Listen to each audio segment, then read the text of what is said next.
Grace and peace to everyone. This is yours truly again, Bishop Bowser, coming at you. Just want to share with you some thoughts that I had yesterday. I'm not going to say what park, but at a park there were some young people, 13, 14 years old, could have been a little bit older, and they broke out into a fight. It was a gang from Southeast San Diego area. Got into a fight.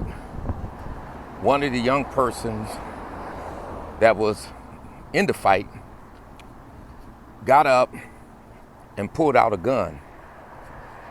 Didn't shoot it, but there's a lot of kids, a lot of different people at the park and so on, and a lot of people were impacted by just this person pulling out a gun and people thinking they was going to get shot. And that was very traumatizing to a lot of people that were there and was impacted by it. And as I was thinking about this from the perspective of like how we keep traumatizing each other and re-traumatizing each other, I thought about the individual that put out the gun, and thought came to my mind is, that young man, young person, probably has been traumatized too, and that's why he had the gun. So I realized that not only are we being traumatized and re-traumatized, not only are we are perpetrators, but victims, and then become perpetrators, and then become victims. And it's a sad case when you think about, how we are harming each other through this post-traumatic stress disorder. When you think about post-traumatic stress disorder, it's a person that interprets a situation as life-threatening, right? And many times they keep living through that. They be in a fight and flight mode, spaced out, not there all the time, reliving that situation, living in fear constantly. And there's a whole lot more to it, but that's a whole nother subject. But when we think about folks being traumatized, our community and our young people, and we can never be healed from that trauma and be made well to be able to function properly in our society if we don't stop traumatizing each other. And one of the things that people don't understand is that these gangs in Southeast San Diego, I'm speaking specifically to black gangs, and also City Heights,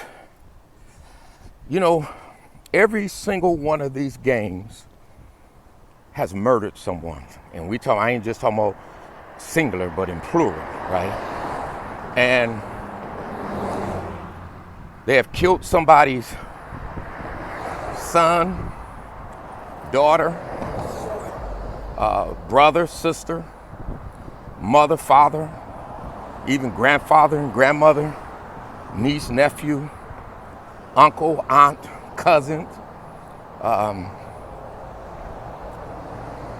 loved one, family members, friends, you name it. These gangs, every single one of us killed people, murdered people. And you see people proudly representing their set that has murdered people. When you get online and boasting, bragging, or throwing up your set, that's traumatizing to a lot of people. That's hurtful to a lot of people that have their loved ones taken, and many of them innocently, because the person that killed them didn't do nothing to them, or the person that they killed, I should say, didn't do nothing to the killer, the shooter. And all the stray bullets that have innocently killed people, right? And so we live in a society today, especially our black society, where we take pride in a corrupt culture.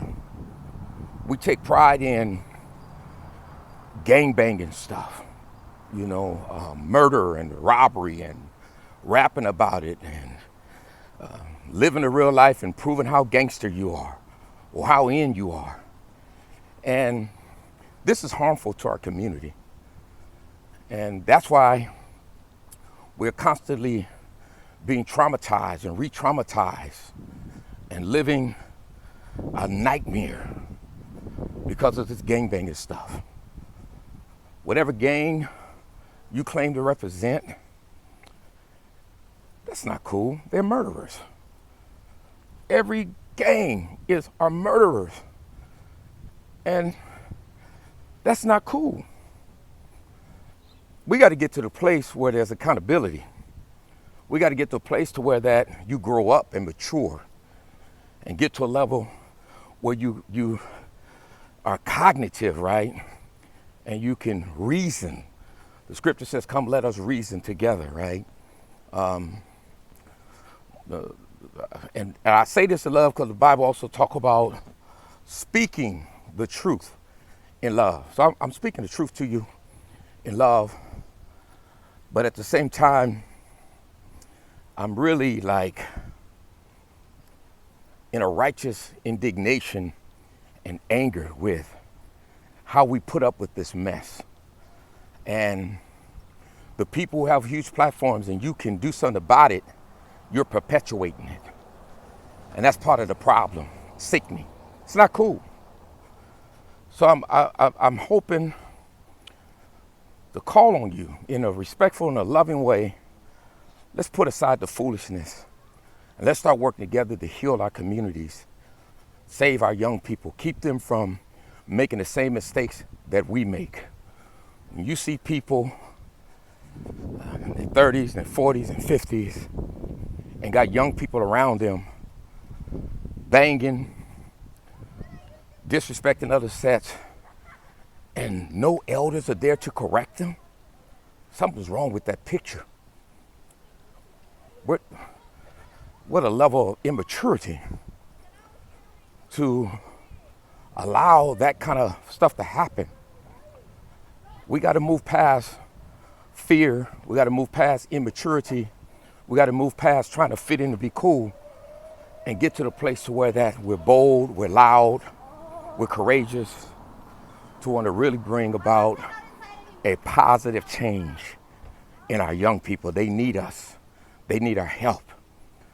So think about that the next time you're trying to promote your set or represent your set.